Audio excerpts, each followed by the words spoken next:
You ask Tiger to solve. This deals with linear equations with one unknown.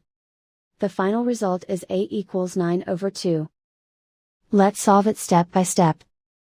Group all a terms on the left side of the equation. Subtract 7a from both sides. Group like terms.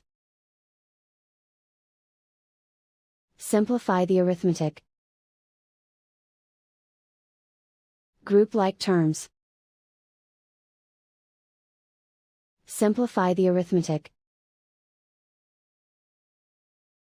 Group all constants on the right side of the equation.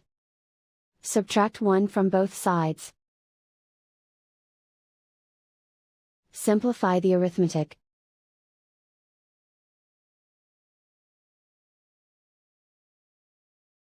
Isolate the a.